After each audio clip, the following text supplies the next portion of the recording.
আজকে তিনি মারা গেছেন বলে আমরা এই কথাগুলো বলছি তা নয়, এটা একটা বাস্তব সত্য কথা।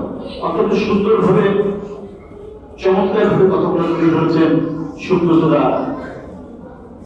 আসলে যে কথাগুলো বলেছেন অত্যন্ত সত্য কথা।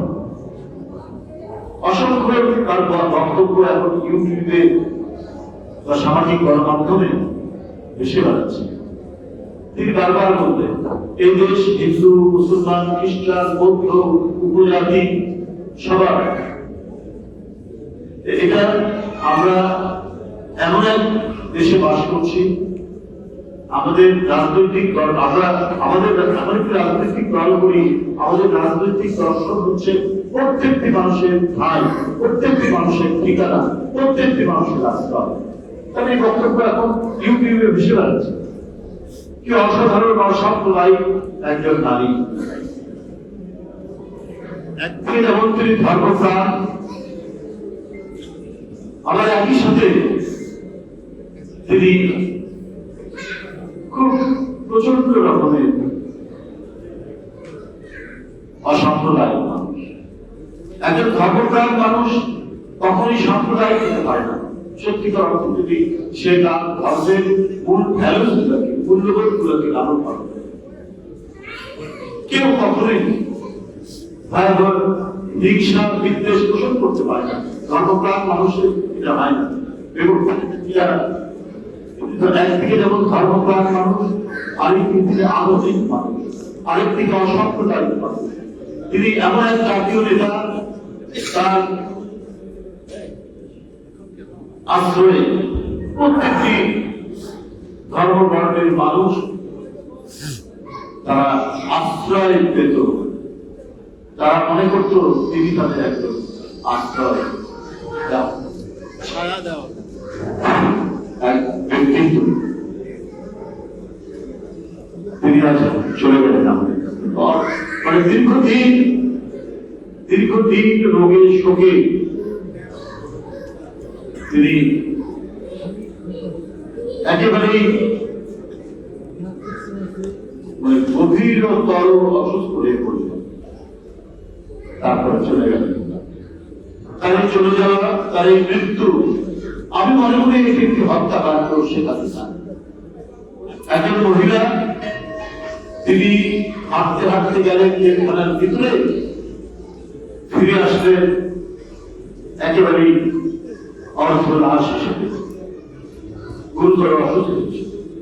তার মানে জেলখানার ভিতরে তার ওষুধে, তার খাবারে নানাভাবে তার সাথে করা হয়েছে। তিনি যাতে ধীরে ধীরে ক্ষয়ে ক্ষয়ে তিনি নিঃশেষ হয়ে মৃত্যুর মধ্যে ধরে পড়েন, সেই ব্যবস্থাটাই সেদিন করা হয়েছে। তৎকালীন সরকারে যারা ছিলেন তারা সেই কাজটি করেছে। এই কারণে আমি বলি এটি একটি পরিকল্পিত হত্যাকাণ্ড। দেশের নেত্রী বেগম খালেদা জিয়ার এই তাকে মৃত্যুর দিকে ঠেলে দেওয়া হয়েছে চক্রান্ত করে, ষড়যন্ত্র।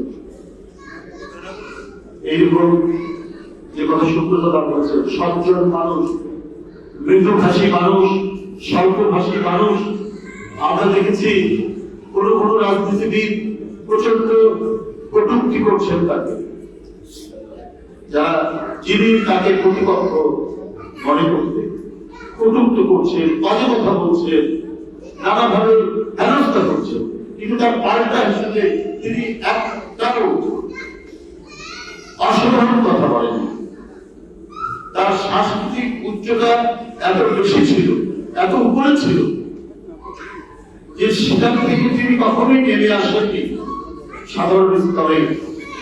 নেমে এসে পাল্টা তিনি গুরুত্বপূর্ণ কথা বলেন, এটাই হচ্ছে বেগম খালেদা জিয়া। সুতরাং তিনি যে দৃষ্টান্ত রেখে গেছেন, তিনি যে সততা, নিষ্ঠা এবং অঙ্গীকার, রাজনীতি মানে তো হচ্ছে এখনকার মানুষ মনে করে যে যে ব্যক্তি কথায় কথায় বরখেলাপ করে কথা, সেই বড় রাজনীতি। এই দেশে এমন একটি মাত্রা তৈরি করেছিলেন বেগম খালেদা জিয়া যে না, রাজনীতি মানে হচ্ছে জনগণের কাছে যে অঙ্গীকার করবো সেই অঙ্গীকার থেকে বাস্তবায়ন করে রক্ষা। এটা একটা অসাধারণ দৃষ্টান্ত বাংলাদেশের সকল রাজনীতিবিদের জন্য এবং অনাগত ভবিষ্যতে নতুন যে রাজনৈতিক প্রজন্ম তৈরি হবে, রাজনীতিবিদ তৈরি হবে, তাদের কাছেও এটি একটি দৃষ্টান্ত থাকবে। ইতিহাস ঘেটে তারা দেখবে যে একজন মানুষ যিনি রাজনীতি করতে গিয়ে পাগলত্বের কথা বলেননি, মিথ্যা অঙ্গীকার করেননি, অসত্য ওয়াদা করেননি, যা বলেছেন সেইটাই করার চেষ্টা করেছেন। যাই হোক, আমি আজকে বক্তব্য দীর্ঘায়িত করব না। এখানে প্রতিষ্ঠান পূজা যখন কমিটি আয়োজিত